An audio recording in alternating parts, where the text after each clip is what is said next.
following is a Comfortably Zoned Radio Network production. Yo, Philly. How you's doing? Welcome to Philadelphia Baseball, past, present, and personal. I'm Bill Kashatus, your host on the Comfortably Zoned Radio Network. 1980 was a banner year for the Philadelphia Phillies. 2 banners, to be specific. The Fightins captured the National League pennant against the Houston Astros 3-2 in one of Major League Baseball's most exciting NLCSs. Then, on October 21st, the Phils clinched their very first World Series title, beating the Kansas City Royals 4-1 at Veterans Stadium in Game 6 of the best-of-7-game championship series. Philadelphia's star-studded lineup featured future Hall of Famers Mike Schmidt and Steve Carlton, all-star veterans Pete Rose, Larry Bowa, Greg Luzinski, and Bob Boone. Of course, no self-respecting Phillies fan of that era will ever forget the colorful closer, Tug McGraw, who captured our attention and heartfelt irreverence at the victory parade when he thrust a copy of the Philadelphia Daily News' "We Win" headline into the air and quipped, "New York City can take this world championship and shove it." Yes, 1980 was a banner year for those Phillies, except for one, Randy Lerch, a young starting pitcher who had posted 31 victories during the previous 3 seasons, only to suffer a nightmarish 4-14 record in 1980. Dropped from the postseason roster, Lerch went home and watched the World Series on TV.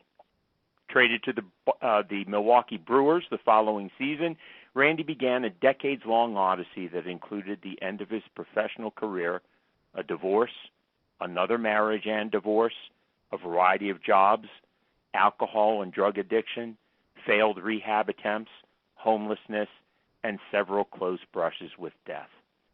Not until 2016 did he begin to turn his life around when he was diagnosed with cirrhosis, the result of alcohol abuse. Randy recently wrote about his trials in a book titled God in the Bullpen, The Randy Lerch Story, a big leaguer's battle with drug and alcohol addiction and cirrhosis. He is my guest today on the podcast. Thanks for joining us, Randy. Good to have you. Well, thanks for having me, Bill. I really appreciate you giving me the opportunity to share my story with you guys.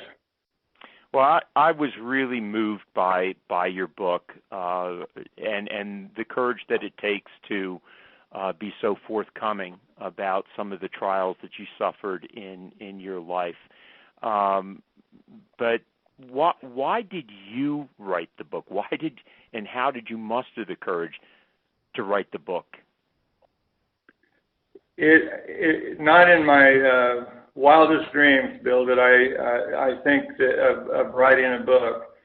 And when I was diagnosed with cirrhosis and had gone to a liver specialist, and after my interview with him and telling me what I was going to face, as he walked out the door, he told me that I could at any time go into liver failure, meaning that to me that was that the day I was walking out the door with him could have been my last. And as time went on, and my wife Maria and I did everything that we could, everything that the doctor had advised us to do. Number one was, to never touch a drop of alcohol again, but also all the things that he told me that I needed to do if I was going to have any chance of extending my life at all. Maria and I did that, and we started, and as time went on, and I started to improve. At the time I walked out the door, I had gone from 10 pounds to 170 pounds from being drained of all the liquid, the ascites that was around my stomach, and so when I walked out the door that day, and and things started improving as I was going to the doctor, and my weight started getting better, and after, I guess, a couple years of improving, and my score's getting better, and the doctor finally looking at me and says, Randy, he says, it looks like you've been given a second chance. And he looked at me like God had done a miracle in my life, and I believed that too.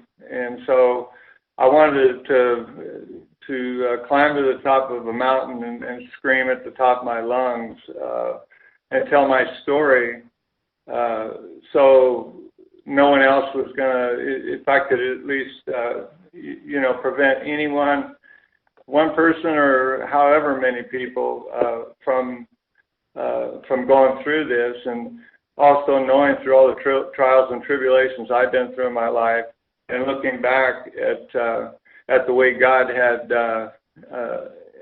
helped me through all these things, I wanted to tell that story, my story, of my journey to get to that point. And so I was brought to. I was asked by my co-author, who is a Christian author, Hal Lerch, believe it or not, and I didn't know relation, if I wanted to write a book. And I don't know what it was, but it was almost like someone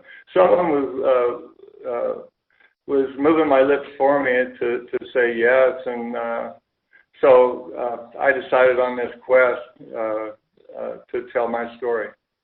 Randy, one of the many interesting things about your book is that there was no alcohol problem in your family. I mean, this wasn't inherited. You through high school, it didn't seem to, you were, an occasional beer. How did you develop the problem with alcohol? The only thing, Bill, that I can think of, because in the minor leagues, the only time that I would have a beer is after I started a game, and I won a lot of those games, and so I was Mr. Goody Twos in high school, and in the minor leagues didn't drink, and I never started into the alcohol until I got to the big leagues, and like I said in my book, I was offered amphetamines, and the way I found to be able to sleep at night after taking the amphetamines, and we call them greenies in those days, was to drink a bunch of beers after the game to help you to sleep. And the reason I started taking the greenies is I had one of my teammates that was a successful pitcher saying that these would be helpful, especially in the dog days of the summer, and help you to be able to keep your stamina up. And I listened. I started doing that, and the only thing I can figure, Bill, is that I know why I took the greenies. I took the greenies because I got so unbelievably nervous before the games, and when I took the greenies, I had that sense of euphoria that I didn't go through that horrible nervousness. So I know why I took those, but then I also find out later that the reason I was drinking so much alcohol was to sleep, and it just snowballed to where it snowballed into a problem. Now, I don't want to suggest that your career, high school into the pros, was just nothing but success after success, but you clearly felt comfortable on a baseball field. One might even say that you owned the game when you were in high school. You weren't only a good pitcher, you were a good hitter at Cordova High School in Rancho Cordova, California. Your senior year, you posted a perfect 13-0 record.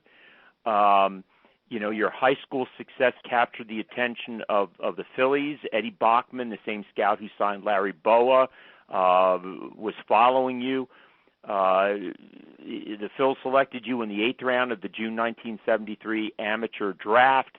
So, you had a string of successes there, and yet I'm sure that every talented high school athlete, once they get to professional baseball, they find out that they're just one of many extremely talented players. You spent the next 4 years in the farm system, posting a cumulative record of 45 wins, 25 losses, and an ERA slightly above 3.0, which is very respectable, okay? But you also began to drink. Now, is this what you mean by saying, you started to feel the pressure to have to succeed, and the greenies would just take that pressure off, and the alcohol just, tempered that even more? So is that how it all started? I found that the greenies, I don't know if everybody's that way. I heard stories about the great basketball player Bill Russell that used to throw up before every basketball game. But I remember that my anxiety before games was just excruciating.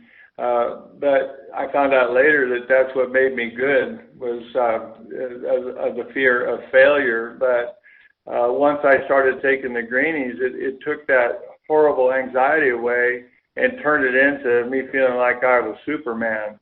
And it's too bad, but I was to take that horrible anxiety away, I was willing to trade that with the amphetamines, and I just wasn't the same. I didn't walk many people when I was in the minor leagues, and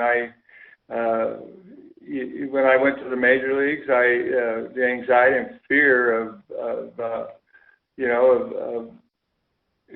walking people and stuff like that once I got out there. Now I didn't have the fear of the failure as much, but I didn't have the mental capacity to be able to have the self-control out there that I did. If that's not confusing.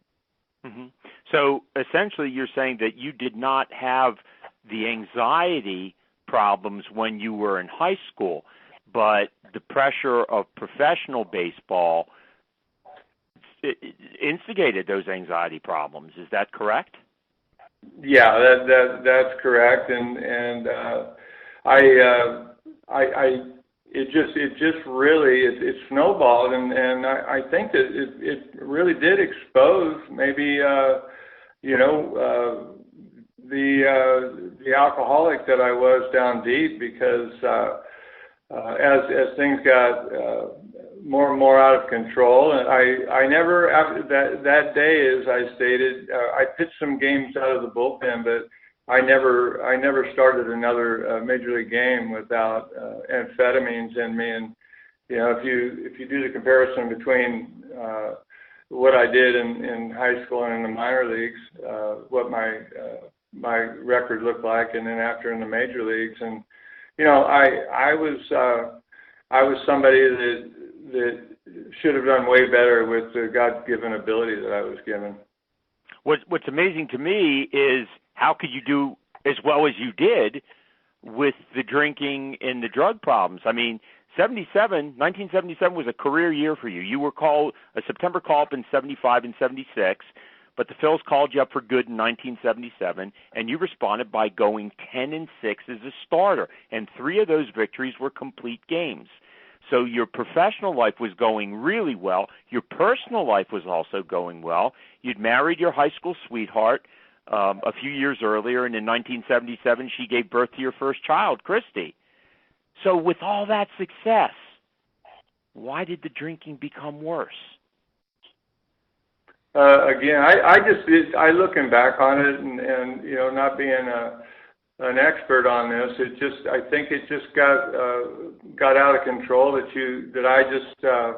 didn't realize how bad it was getting. My alcoholism really it was bad when I was in the major leagues, and then it even blossomed more after I had retired, and then I guess it was because I had more time on my hands, and I was getting into, heavier stuff. It just was years and years of abuse, Bill. It's the only thing I can figure out. Mm-hmm. In 1978, you went 11-8 as a spot starter and a long reliever. You started the game that clinched the division against Pittsburgh and hit 2 home runs in that game. You also made your first postseason appearance in Game 2 of the NLCS against the Los Angeles Dodgers, going 5 1/3 innings and surrendering just 3 runs. But you also began to abuse amphetamines. Now, one thing I do want to make clear to listeners that amphetamines or greenies were taken like candy in major league clubhouses at this period of time. I mean, baseball is a 162-game grind a season, and especially when you're flying between cities, you got to play a day game after a night game, you pop a couple greenies. Everybody was doing this. It wasn't really considered a problem at this period of time. But the combination of the amphetamines and the alcohol, I guess, did turn out to be a problem. And yet, again, you're still enjoying success. You have an interesting story about the off-season in 78, which sounded like it was among the most enjoyable times of your major league career. You did a bicycling event to raise money for muscular dystrophy with 3 teammates, Tug McGraw, Larry Christensen, and Steve Carlton. And there were a few amusing incidents on that trip. You care to share any of them with us? There's some that are X-rated. Some of one of my most favorite. The X-rated ones you have to read the book, Bill. Yep, that's right. But, anyway, there's a teaser for you. Yeah, there's a teaser for you. But one of them was really funny. We not only had the baseball players, but we also had some football players. I found I never knew how big some football players could be because we had Ben Davidson with the Oakland Raiders, it was on the team, and we also had Roman Gabriel, the I guess Eagle, and so he came along, and it was one of my favorite ones was everything it was the off season, and our goal was to it's nothing for a professional bike rider, but our goal was to get like 100 miles. We would go from city to city, and people would they would pledge money on on how far you could ride and all that good stuff, and so we were in a town in Oregon where there was a dinner after the bike ride, and actually the governor of Oregon was there. I forget his name at the time, but we had a Ronald McDonald bus that was donated by Ronald McDonald House in those days, and we were on after that night. We were on a back road, and it was remember Steve Carlton, Roman Gabriel, and myself. I remember Tug McGraw was he was in the bus, and I don't know if Larry Christensen had fell and broke his collarbone before or after that, but he wasn't there at the time. But we're on this backcountry road, and Roman Gabriel was on the driver's side of the bus, and we were drafting. If anybody knows, you get as close as you can to the back of the bus so the air or the draft of the bus can pull you along. And Roman decided, and I was in the middle, and Steve Carlton was on the shoulder of the road, or on that side. And for some reason, I look over, and Roman is just he's kind of going out to where the bus driver can see him in the mirror, and he's waving his his left arm, his arm saying, "Faster, Bussy, faster, driver," and I'm looking at him like, "Man, you know what? What the hell are you doing? You're crazy." I said, "Knock it off. You're going to throw and you're going to get us killed." And so he would come back in, and then he'd go back out. Well, to make a long story short, we were we were flying down that road, and I was holding on for dear life. And those old country roads, you're waiting to hit a pothole or whatever else, and it's over. And all of a sudden we hear this siren behind us. Well, it turns out we flew by an Oregon State policeman, and now he's behind us, pulling us over. So he pulls us over. We get off to the side of the road, and I mean, he's really mad. He goes, "What the hell are you guys doing? Are you freaking crazy? I just clocked you going 55 miles an hour on that bus or on those bikes." He says, "You know what? I ought to just take and throw all you guys in jail." And it's funny, the entrance door for the bus, about where the driver was, Tug I guess he woke up from his either hangover or nap or whatever, and he comes out and he says, "What's going on, officer?" And the officer lays it on Tug, and so Tug goes back in, and he ends up calling.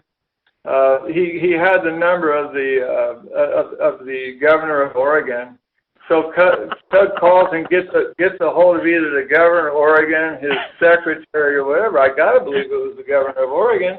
And the governor put the cop on the phone, and so he's talking to the governor of Oregon while Tug's sitting there, giving his his Google eyes and stuff, and finally the cop looks up at us and smiles and says, "You guys have a nice day."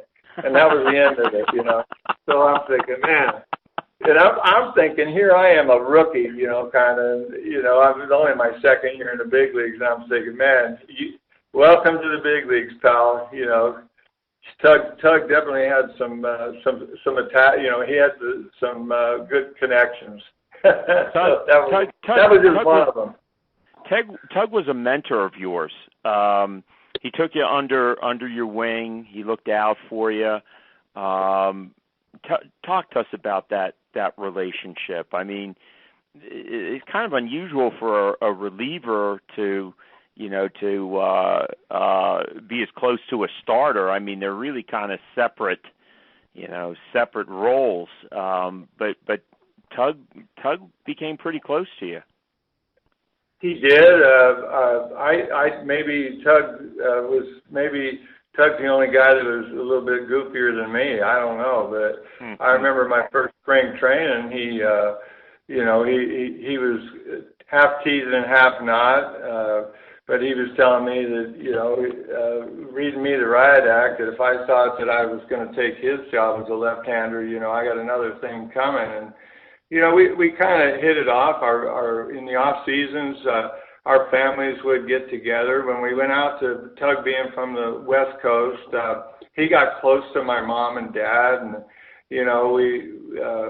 we would go, and it was nothing for Tug to be partying with all the family. My family from Sacramento, playing the Giants, and and Tug to be sleeping at the end of their bed, wow.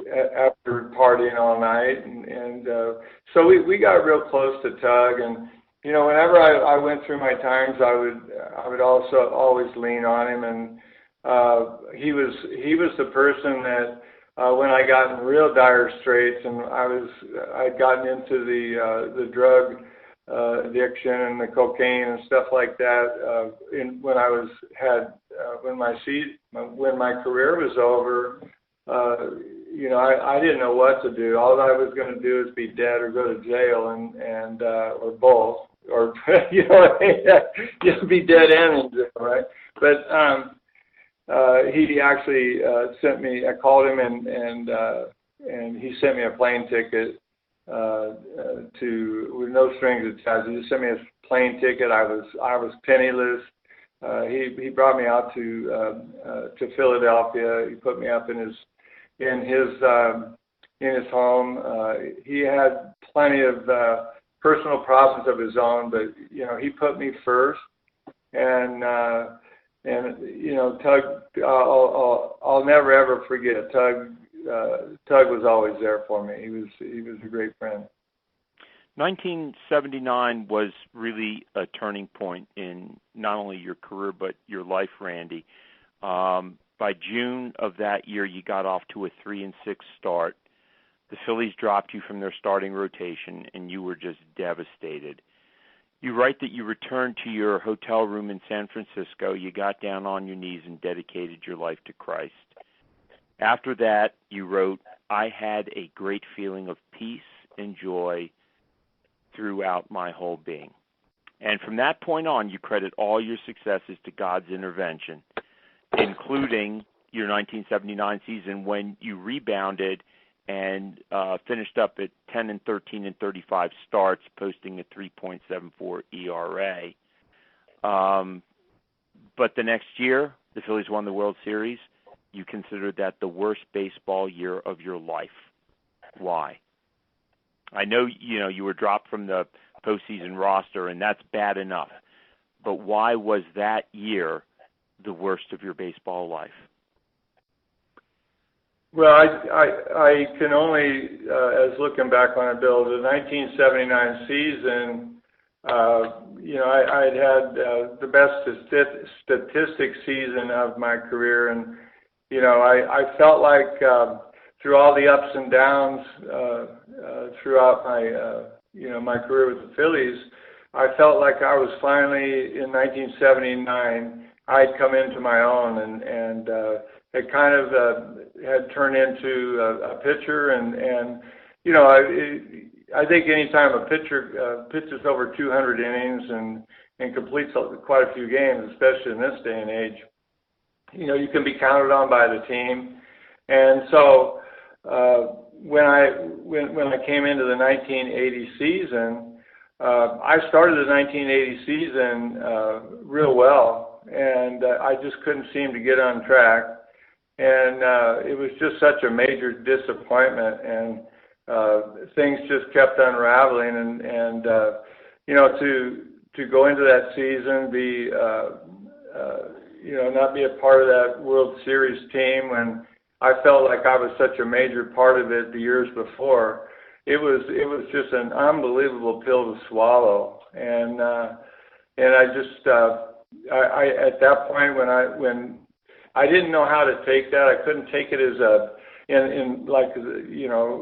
was a kid. I was still, I think, 24 years old or 25 years old, and I never looked at baseball, even in the big leagues, as a business. I always looked at it, as a little kid sport, and I didn't realize that the reason they were dropping me off the roster is because I wasn't pitching well, and there was other guys doing a better job. I had taken everything so personal, and the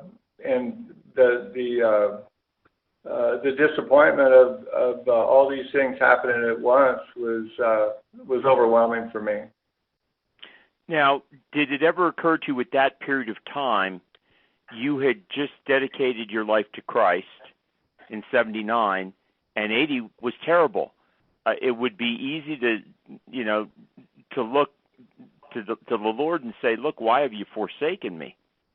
It would be easy to lay that all on God. Why didn't you do that?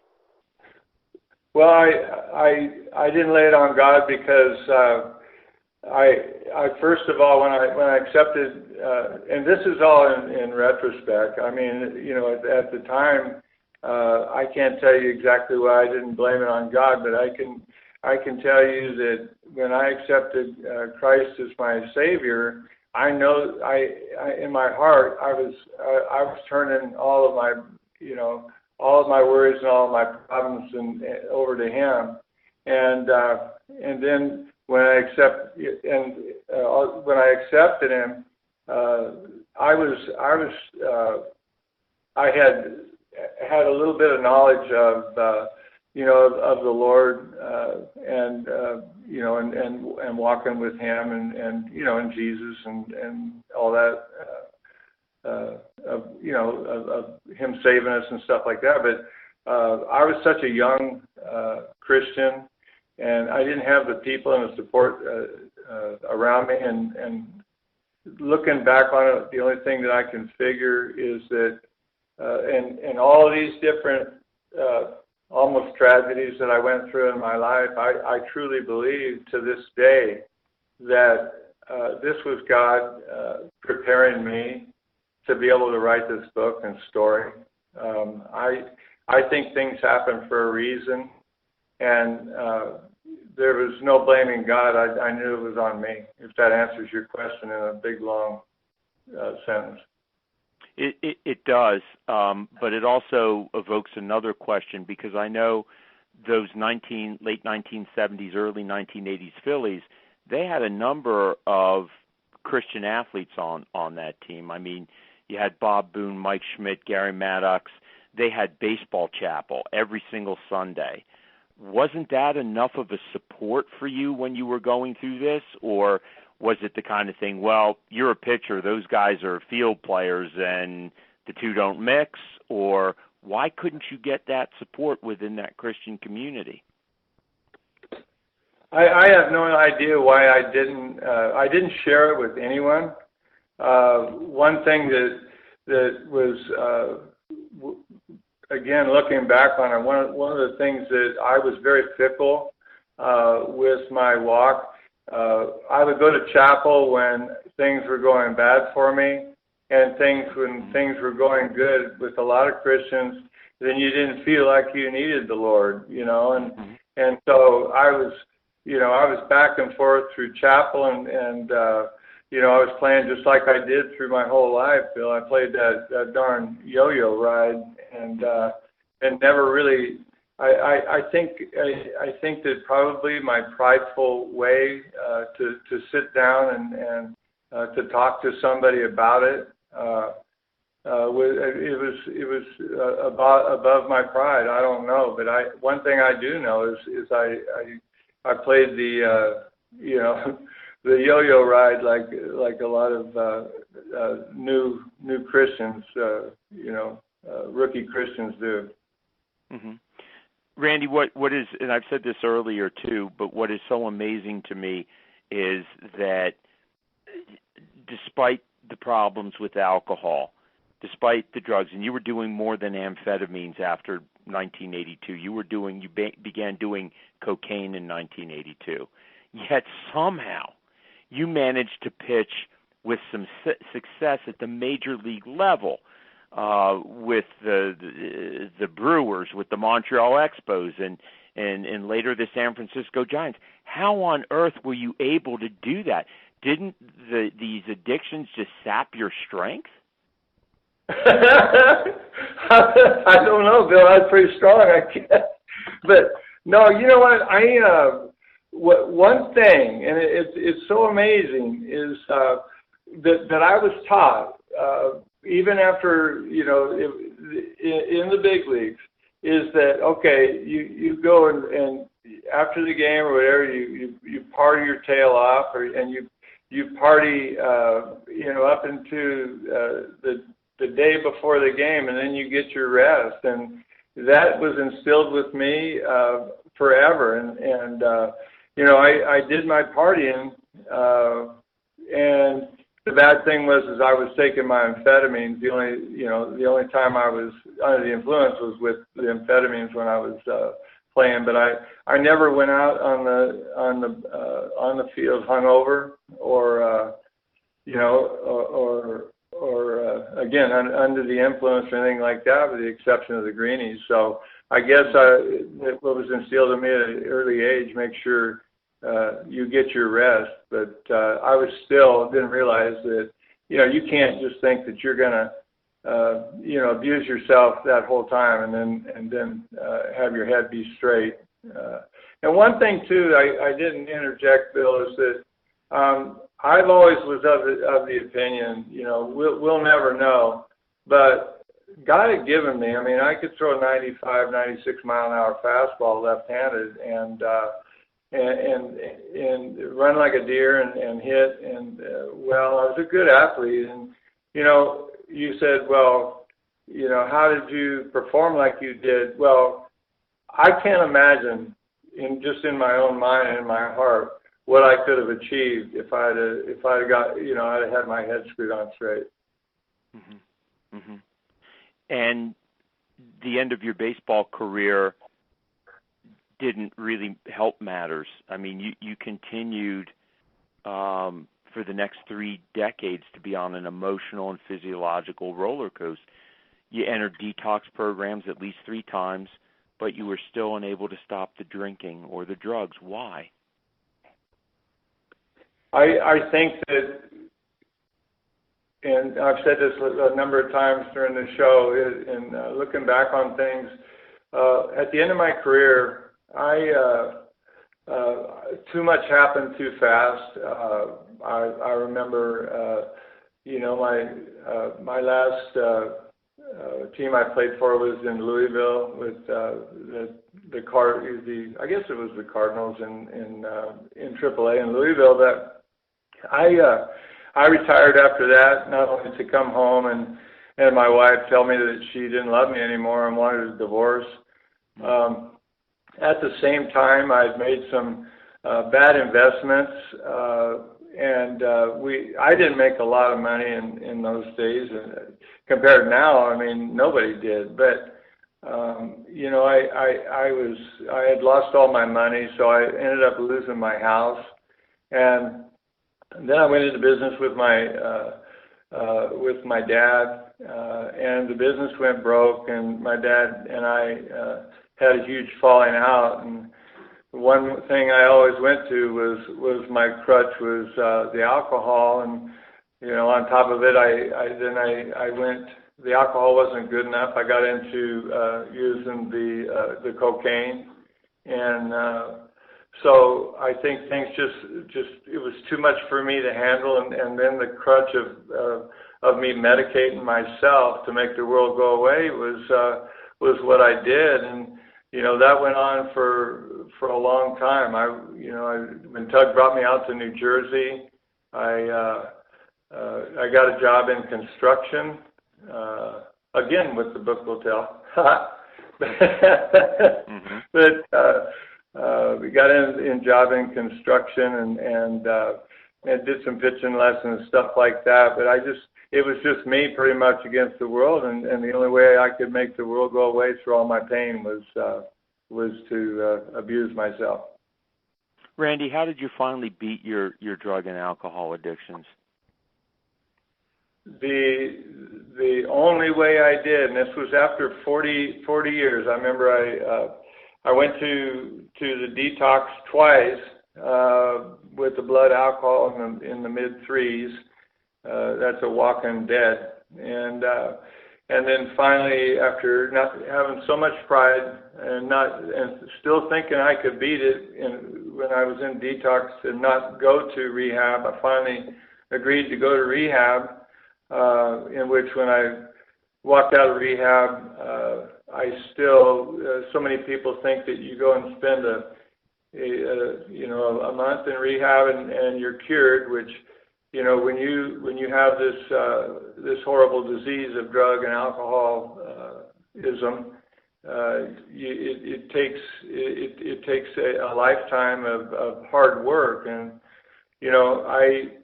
I got right back out of rehab and headed back from New Jersey to California. I had some great people along the way that helped me in New Jersey, even helped give me a plane ticket and stuff to get back home. And I remember passing the bar in the hotel or in the airport, and the triggers went off again. I drank the whole way back into California, and started drinking again. And the only thing that stopped me was the cirrhosis when my belly had, believe it or not, I had gone from my weight of 205, and when they stuck the needle in my side to do the paracentesis and take the fluid off the side of me, I was 250 pounds, and when they got done, I was 170 pounds. I was malnourished, and when I was called up and by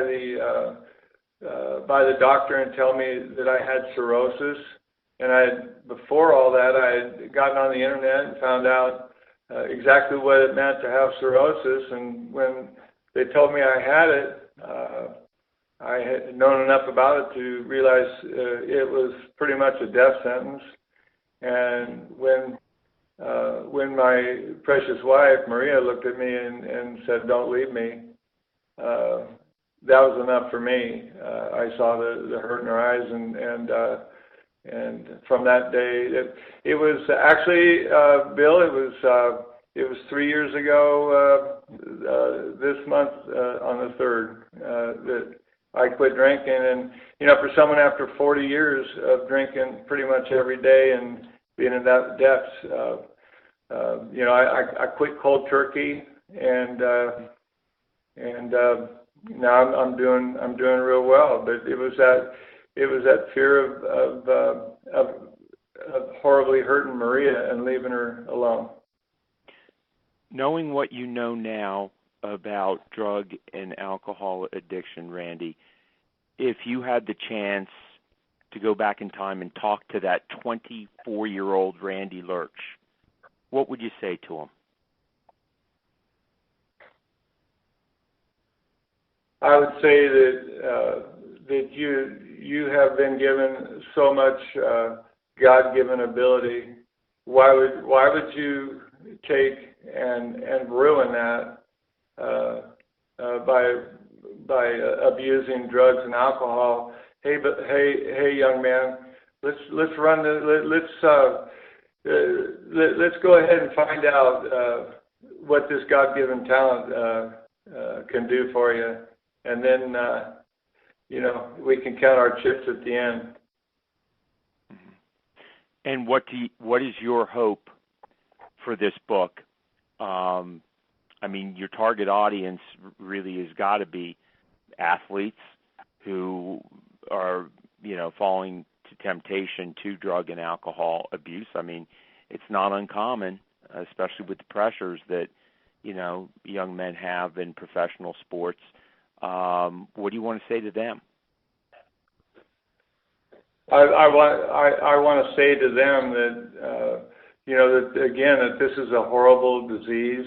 I don't think whether it's the parent of a young person that has abusing drugs, or it is a person that has been through that. It's never too late. I'm a perfect example. Here I am, a 64-year-old man, and I was just 3 years ago, I had a death sentence. It's never too late, and what you need to do is stop now. It's not an easy journey. It's a work in progress every single day. I learned real quick after the book came out. My promotional books that I have, I wanted to give them to people in the church. We have a recovery program in my church. I also wanted to hand them to people that I felt that they could spread the word. I wanted to give them to people like Larry Christensen that did so much for me, along with Tug, to help me to find work and stuff like that. And he's still there. Introduced me to you even, and so I wanted to give a book and say thank you. But I can tell you one thing, and I had no idea of this. I knew that the abuse was out there, But just in the books that I've handed out, Bill, I'll give you a couple examples. So we had there's a little sweetheart of a little old lady that sits in front of us at church, and so I gave her a book just as a friend, and she came back a week later and she put her hands out and she said this book isn't just good, this book is great. And I said, well, thank you so much. And she was one of the first people I'd given it to, so of course that meant the world to me. Of course, all of the nice things that have been said by you and others. And she sat right in front of me, and all of a sudden she started crying. And I said, oh, I'm so sorry. I didn't mean to hurt you. I hope I didn't hurt you with my book. I know it's sad in some places. And she goes, oh, no, Randy. She goes, my son is a horrible alcoholic, and I just don't know what to do. And I told him just leave the book around, and stuff. And then there was one other one, a lady that's my insurance lady, and we went over our yearly, to find out if your house is covered and cars and all that stuff. And she said, what have you been doing, Randy? I said, well, I wrote a book. And I told her about it, and she goes, oh, my God. She goes, I just got done going and seeing my son that has just been incarcerated starting last week for drug and alcohol abuse. Boy, can I send him the book. My point is with that is I knew that it was out there, but I had no idea.